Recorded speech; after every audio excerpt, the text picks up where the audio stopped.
Episode 3 of everyday millets. இந்த சீரீஸில் everyday ரெசிபீஸில் நம்ம எப்படியெல்லாம் மில்லட்ஸ் இன்கார்பரேட் பண்ணலாம் தான் பார்த்துட்ருக்கோம்.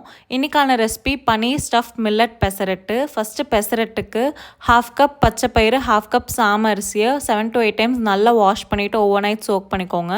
நெக்ஸ்ட் டே மார்னிங் சோக் பண்ண பச்சை பயிறு அண்ட் மில்லட்டை மிக்சியில் ஆட் பண்ணிவிட்டு அது கூடவே பச்சை மிளகா, இஞ்சி, கொத்தமல்லி, சீரகம், உப்பு அண்ட் தண்ணி சேர்த்துட்டு தோசை மாவு பதத்துக்கு அரைச்சி ஒரு 2 hours ஃபர்மெண்ட் பண்ண விட்டுருங்க.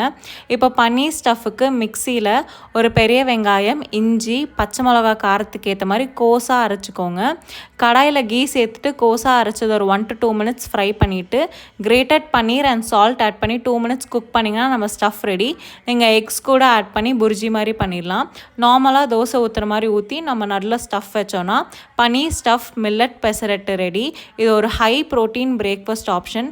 ரொம்ப டேஸ்ட்டாக இருக்கும். நார்மல் பெசரட்டை விட நல்லாயிருக்கும். டீட்டெயில் ரெசிபி வேணும்னா பெசரட்டுன்னு கமெண்ட் பண்ணுங்கள். நான் உங்களுக்கு டிஎம்மில் சென்ட் பண்ணுறேன்.